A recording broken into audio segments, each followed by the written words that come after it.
Wir haben es bereits angetönt, ein Thema, das in der Luft liegt, ist die Zusammenführung von Gas, Strom und anderen Netzen. Und diese Frage ganz aus praktischer Sicht kann uns unser nächster Referent, wenn nicht beantworten, so doch etwas illustrieren, denn er hat damit zu tun. Bitte begrüßen Sie den Direktor der Gruppe E, des führenden Energieversorgers der Westschweiz. Wahrscheinlich kennen Sie ihn sowieso, weil er der Vizepräsident ist des VEC. Soyez bienvenue, Monsieur Gachou. Merci, Monsieur. Bonjour.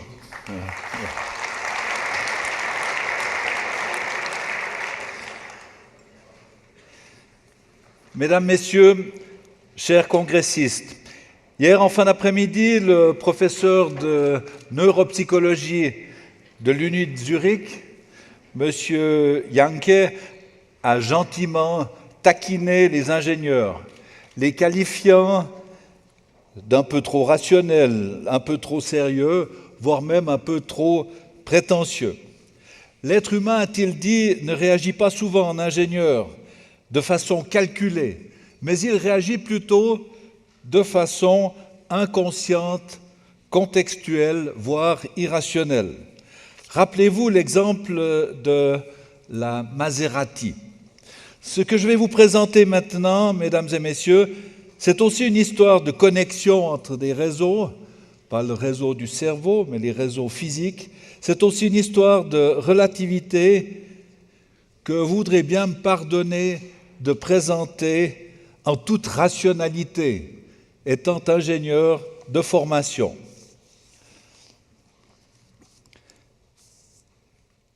Mais d'abord, brièvement, qui est Groupé ? Groupé est un énergéticien dont le siège est à Granges-Paccot, dans le canton de Fribourg, qui dessert directement ou indirectement une population d'un demi-million d'habitants situés essentiellement dans les cantons de Fribourg, Neuchâtel, Vaud et Berne. Son parc de production comprend des centrales hydroélectriques et thermiques qui produisent un peu moins de la moitié des 3 TWh que nous vendons. Au moyen d'une trentaine de réseaux de chauffage à distance, nous livrons également 120 gigawattheures de chaleur par année.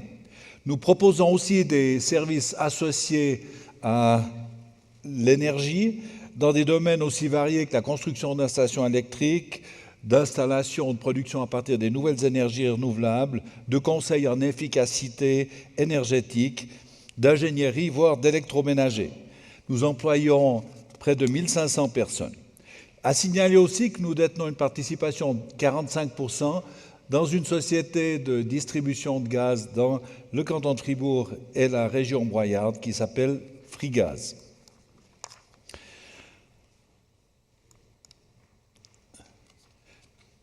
J'en viens maintenant à ma présentation qui comprendra 3 volets. Tout d'abord, les besoins en énergie, les sources qui permettent de répondre à ces besoins et les systèmes de distribution de cette énergie. Je mettrai ensuite en évidence les interconnexions actuelles et surtout les interconnexions potentielles entre ces différents réseaux d'un point de vue technique, mais aussi et surtout d'un point de vue économique. Finalement, la question est-ce que ces liaisons actuelles, ces liaisons potentielles, sont-elles en mesure d'apporter une contribution à une meilleure valorisation des sources d'énergie renouvelables? On peut classer nos besoins en énergie en 3 catégories.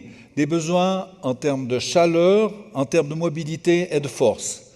En Suisse, la chaleur et la mobilité représentent environ 75% de la consommation d'énergie, l'électricité un peu moins de 25%. Pour répondre à ces besoins en énergie utilisable, eh bien, on recourt, pour ce qui concerne la chaleur et la mobilité, essentiellement à des sources d'énergie fossiles, le pétrole et le gaz en Suisse, marginalement le charbon, tandis que pour la force, c'est l'électricité, et sous la force, j'entends l'alimentation des moteurs, des appareils électroniques, électroménagers, la lumière, etc. La force est donc produite par des sources multiples, diverses et variées que vous voyez ici à droite, comme la biomasse, le nucléaire, l'hydraulique, le solaire, la géothermie et l'éolien. Ce n'est pas un classement d'après la quantité d'électricité produite par ces différentes sources. Sauf pour le pétrole et le charbon,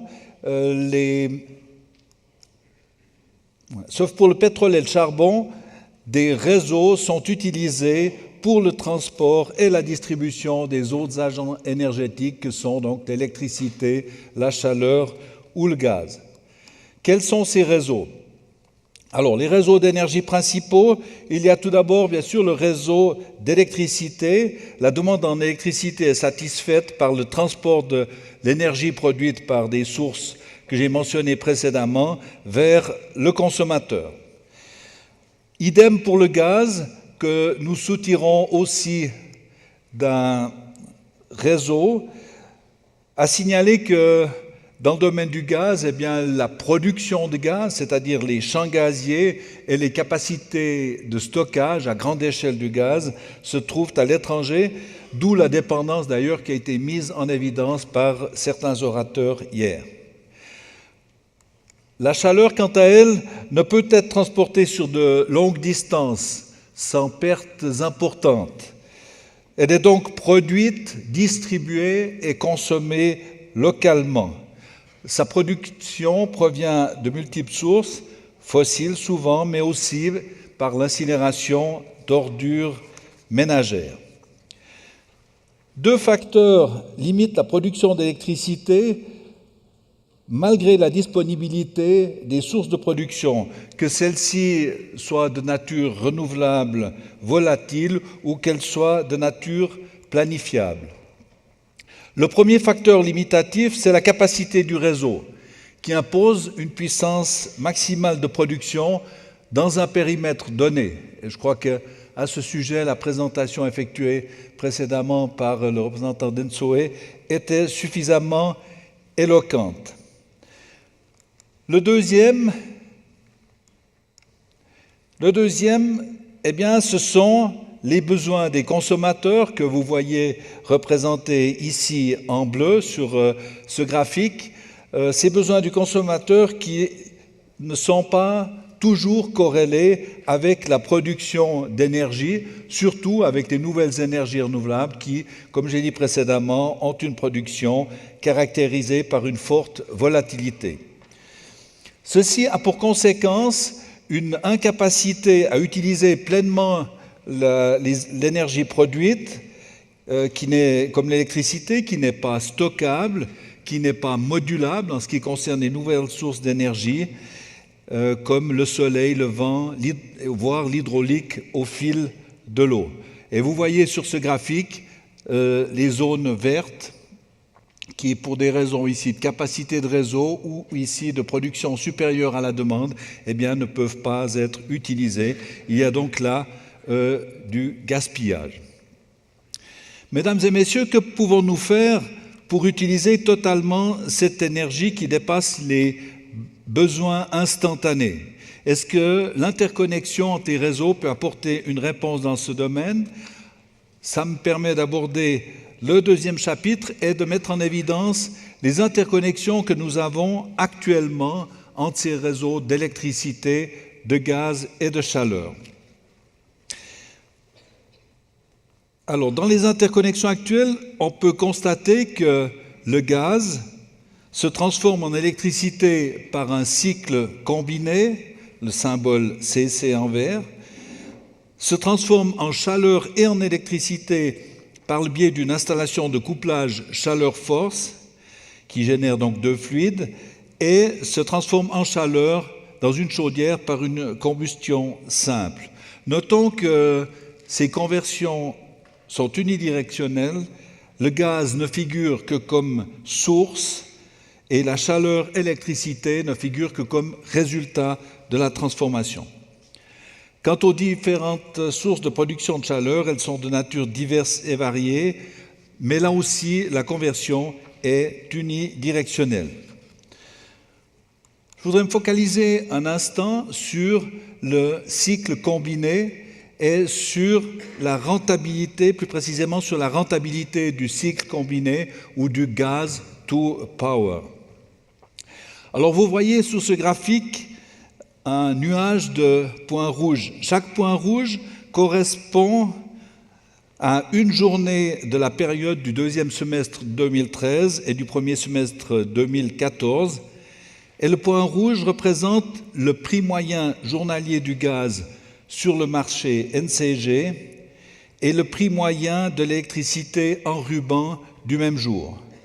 Donc vous voyez sur l'axe des X le prix de l'électricité et sur l'axe des Y le prix du gaz, chaque fois en euros par mégawattheure. Si la transformation gaz-électricité était idéale, avait un rendement de 1, eh bien évidemment nous aurions cette droite à 45 degrés. Mais vous le savez, le processus de transformation de gaz en électricité requiert tout d'abord l'investissement dans un outil de production, donc génère des coûts de capitaux. Ensuite, et ces coûts de capitaux là sont calculés sur la base d'un fonctionnement de 2500 heures par année. Ensuite, il y a des lois de la physique, ma foi, qui sont incontournables, fameuses lois de Carnot, et qui aboutissent à un rendement qui n'est pas de 100%. Donc pour 1 kWh de gaz, il n'est pas possible d'obtenir 1 kWh d'électricité. Ce qui donne ce rendement que vous voyez sur cette courbe, donc une droite qui n'est pas à 45 degrés, mais avec un angle un peu inférieur, d'autant plus qu'aux lois de la physique, il faut ajouter les coûts d'exploitation de la centrale. Le processus est donc rentable lorsque les points rouges se trouvent au-dessous de la ligne bleue, donc dans cette zone-là du graphique, et vous voyez qu'il n'y en a pas beaucoup. Pourquoi ? Parce qu'évidemment, les prix de l'électricité sont trop bas, respectivement, les prix du gaz sont trop élevés, et le processus de transformation n'est donc pas rentable. Si l'on ajoute maintenant à la transformation du gaz en électricité, une transformation du gaz en électricité et en chaleur, que se passe-t-il ? Eh bien, nous améliorons la situation puisque nous créons deux fluides.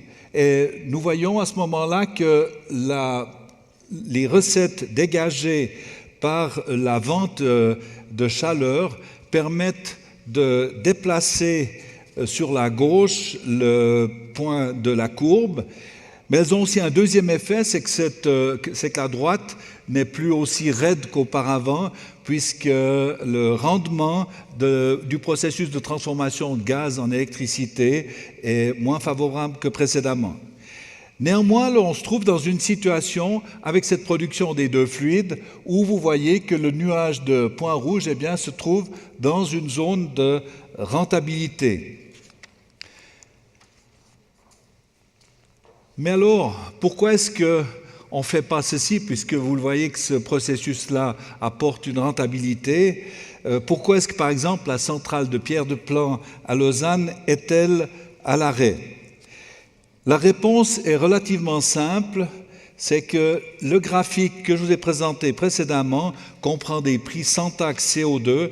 Évidemment, avec l'adjonction de la taxe CO2, vous voyez que le nuage de points se déplace vers le haut et passe dans une zone où le processus de conversion, où cette filière couplage chaleur-force n'est pas rentable.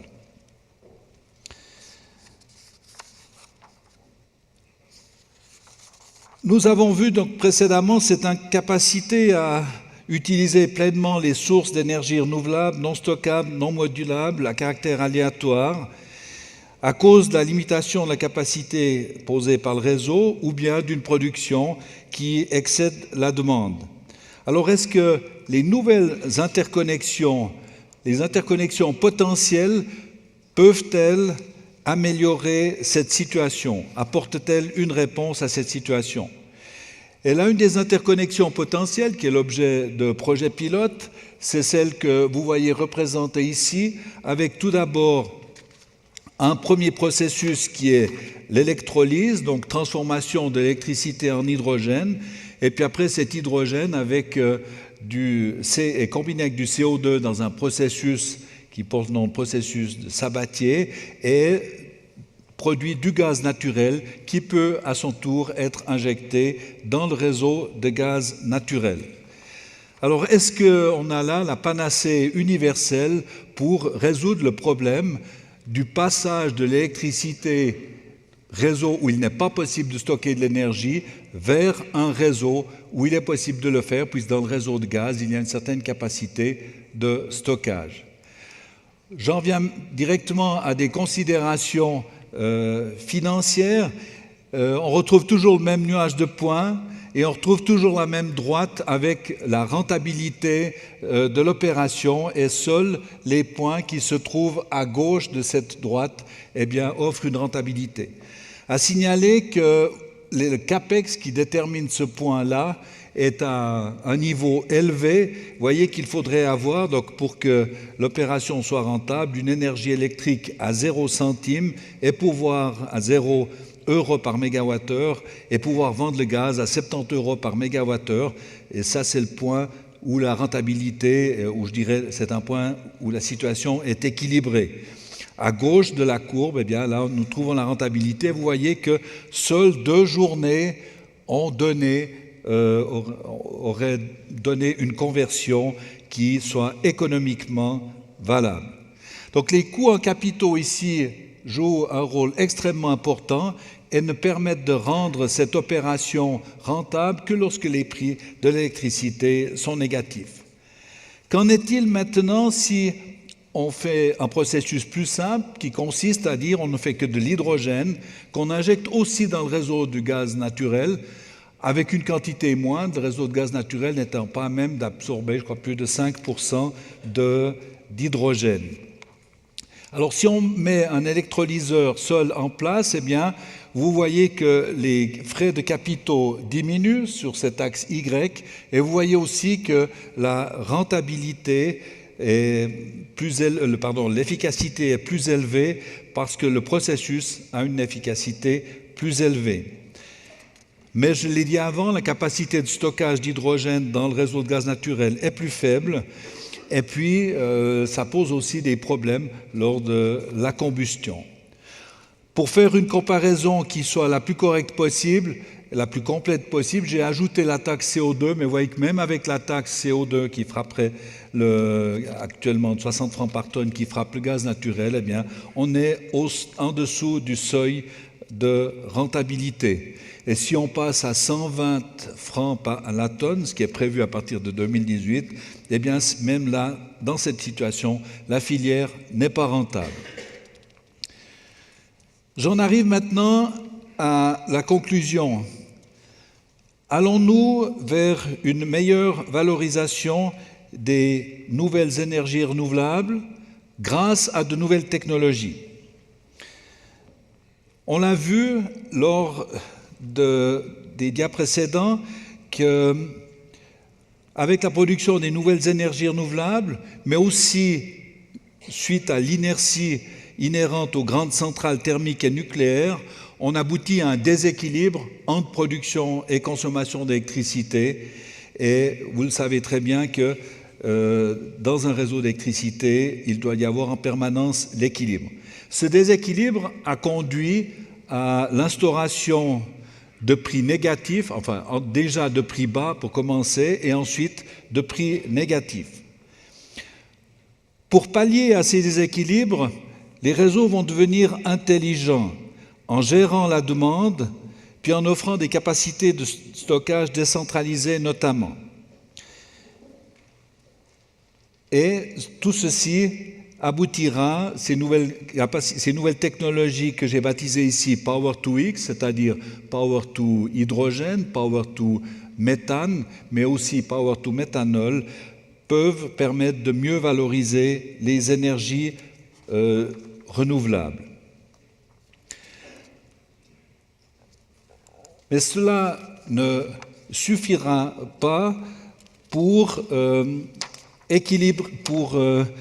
mieux valoriser les nouvelles énergies renouvelables.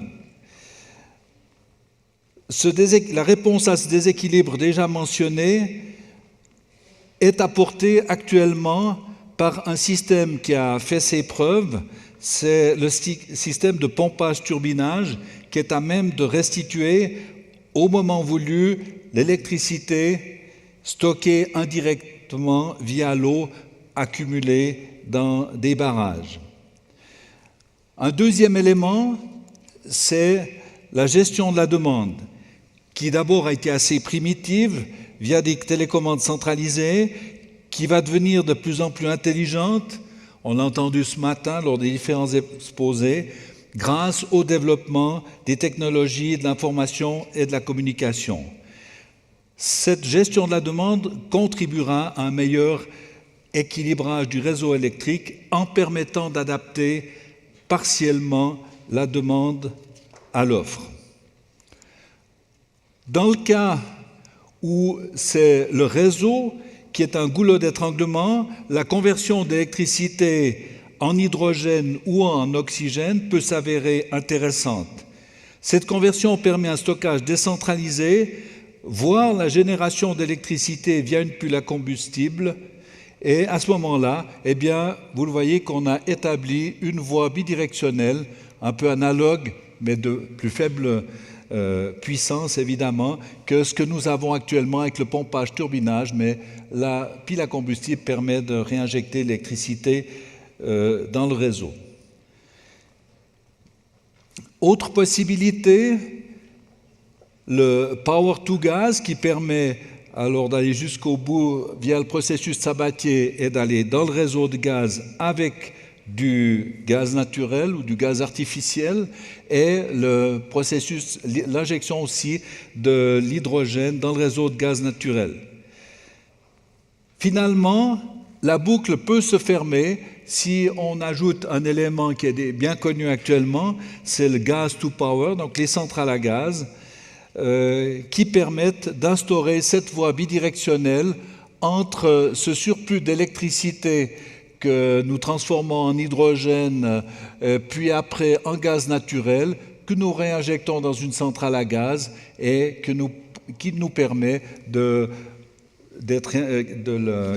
d'équilibrer le réseau au moment où la demande est plus forte que lorsque nous avons fait le processus de transformation ci-dessous.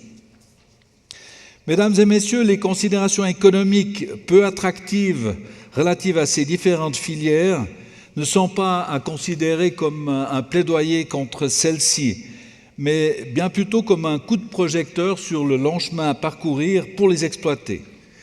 Je me permettrai là de rappeler que le prix du kilowattheure photovoltaïque se situait il y a quelques années au-delà d'1 franc. La convergence des réseaux est donc, à mon avis, une piste à explorer afin de répondre aux enjeux énergétiques de demain. Décloisonnons davantage les réseaux. Au-delà de l'intérêt purement technique, il existe vraisemblablement aussi des avantages économiques à exploiter à terme. Et les nombreux projets pilotes en cours dans ce domaine, comme celui de Falkenhagen, qui est mené par E.ON et par Swissgaz, ou aussi à Soleure, j'ai appris qu'il y avait un projet pilote dans ce domaine de la convergence des réseaux, eh bien, font penser que cette convergence des réseaux est probablement un méga-trend du futur. Voilà, j'en arrive ainsi au terme et vous remercie de votre bienveillante attention.